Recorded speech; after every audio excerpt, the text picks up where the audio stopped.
তো বিশ্বনবী একদিন ফজরের সালাত শেষে লুকিয়ে লুকিয়ে মক্কার সবচেয়ে বড় বক্সার চিনেন তো, তিনি মক্কার সবচেয়ে বড় বক্সার রুকানার কাছে চলে গেল। যে বলল, রুকানা আসলিম তাসলাম, ইসলাম মানো শান্তিতে থাকবা, দুনিয়ায়ও থাকবা আখিরাতেও থাকবা, সুবহানাল্লাহ পড়েন। রুকানা বলে, না আব্দুল্লাহর বেটা মোহাম্মদ, আমি তো কালিমা পড়বো না, যদি বক্সিং খেলে আমারে হারাই দিতে পারো তাইলে কালিমা পড়বো। বিশ্বনবী বললেন, আমি তো বক্সিং খেলি না রে বাপ। রুকানা বলল, তাহলে আমিও কালেমা পড়ি না। বিশ্বনবী রাজি হলেন। অবশেষে ভাবলেন, আমি বক্সিং খেললে একজন যদি জাহান্নাম থেকে জান্নাতি হয়, বক্সিং খেললে সমস্যা করি।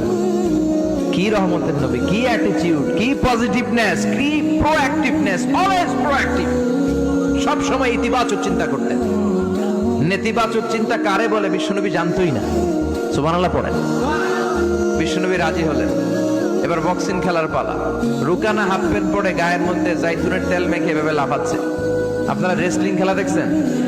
তেল মেখে পজিশন নেয় মারার জন্য প্রতিপক্ষকে।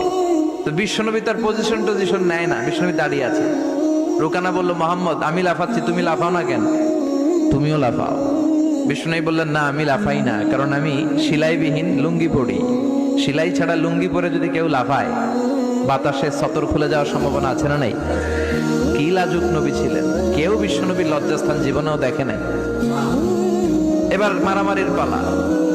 রুকানা বলে, মোহাম্মদ তুমি মারো। বিশ্বনবী বললেন, তুই মার, কারণ আমি মারলে ওই মায়ের হজম করার ক্ষমতা তোর নাই। বিশ্বনবীর এক হাতে জান্নাতি 40 জনের শক্তি ঢুকাই দিছে কে? তো বিশ্বনবী মাইট দিলে এটাও হজম করতে পারবে? কথা কর, পারবে না। এখন রুকানাও মারে না, বিশ্বনবীও মারে না, খেলাও শুরু হয় না। এখন বিশ্বনবীও মারে না, রুকানাও মারে না, খেলাও শুরু হয় না। এখন রুকানা বলে, মোহাম্মদ তুমি মারো।